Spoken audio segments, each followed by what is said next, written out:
Құрметті студенттер, сіздермен бірге біз бүгін фагоциттік сан мен фагоцитарлық көрсеткішті санауды үйренетін боламыз. Оны үйрену үшін ең бірінші сіздер аяқталмаған фагоцитоз препаратын қадамдар бойынша микроскопиялауды білу керексіздер. Сіздердің алдыларыңызда тұрған бинокулярлы микроскоп. Сіздер көріп тұрғандай екі окуляры бар. Яғни бұл микроскоппен жұмыс жасау үшін бізде ең бірінші микроскопиялаудың мақсатын білу керексіздер. Яғни микроскопиялаудың мақсаты фиксацияланған жағындыдағы микробтың морфологиялық қасиетін және тинктариалдық қасиетін анықтау. Біздің жағдайымызда аяқталмаған фагоцитозды препараттағы фагоциттік сан мен фагоцитарлы көрсеткішті есептеу болып табылады. Яғни ол үшін ең бірінші микроскопты жарықтандырғыш арқылы электр қуатына қосамыз. Белгілі бір жарық деңгейін көбейтеміз. Одан кейін зат әйнегінің бетіндегі жаңағы біздің фиксацияланған жағындымыздың бетіне иммерсиялық май тамызып аламыз. Одан кейін заттық стөлшенің үстіне, міне көріп отырсыздар, стрелкамен көрсетіліп тұр, заттық столшаның бетіне препаратты қойып, қыстырғышпенен қыстырамыз, бекітеміз. Одан кейін екі окулярдан бір шеңбер көрінетіндей етіп, көзімізбен қарап отырып, ретке келтіріп аламыз. Одан кейін объектив таңдаймыз. Бізге 100-ші объектив керек. 100-ші объективті таңдап қойып алғаннан кейін,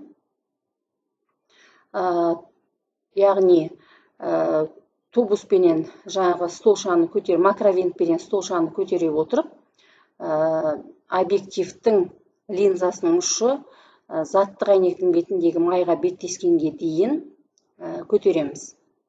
Майға ілінген кезде окулярменен қарап отырып, белгілі бір объектті тапқанға дейін іздейміз.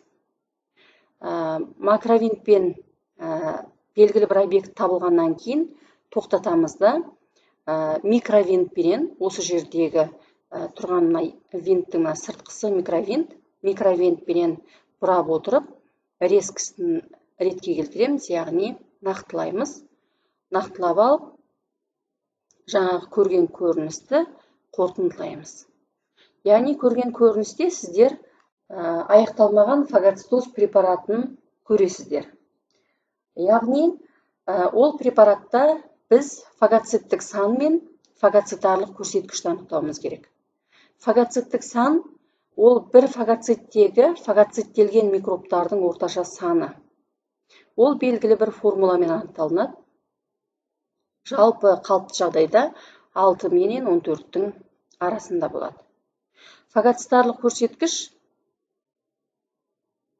белсенді фагоциттердің пайыздық көрсеткіші, оның да арнайы формуласы бар. Қалыпты жағдайда 65-тен кем болмау керек. 65%-дан кем болмау керек. Яғни сіздерге көріп отырғандай сурет көрсетіледі. Осындай сурет арқылы сіз фагоцитарлық санды көрсеткішті санап шығару керексіз. Яғни оны санап шығару үшін сіздерге берілген фагоциттелген микробтардың жалпы санын, яғни фагоциттелген микробтардың жалпы саны, мына жаңағы нейтрофил болатын болса, нейтрофилдің ішіндегі қызылмен боялған микробтар. Осылардың барлығын санап шығасыз. Біздің жағдайымызда 36 болып тұр. Фагоциттердің жалпы санына қатынасы, яғни фагоциттік жасушалар 3, 4, 5, 6. Міне 6 жасушаны көріп тұрмыз. Яғни фагоциттердің жалпы санына қатынасына тең болады. Сонда бізде фагоциттік сан 6-ға тең болды. Келесі фагоциттік көрсеткішті есептеу үшін фагоциттік жасушалардың санын, яғни бізде 6 болған жаңа, жалпы лейкоциттердің санына қатынасына тең. Оны 100-ге көбейтеміз. Сөйтіп пайыздық көрсеткішті анықтаймыз. Біздің жағдайымызда фагоцитарлық көрсеткіш 60%-ға тең болды. Осылай сіздерге көрсетілген препаратты фиксацияланған препараттағы фагоциттік сан менен фагоцитарлық көрсеткішті анықтауды білулеріңіз қажет. Назарларыңызға рахмет.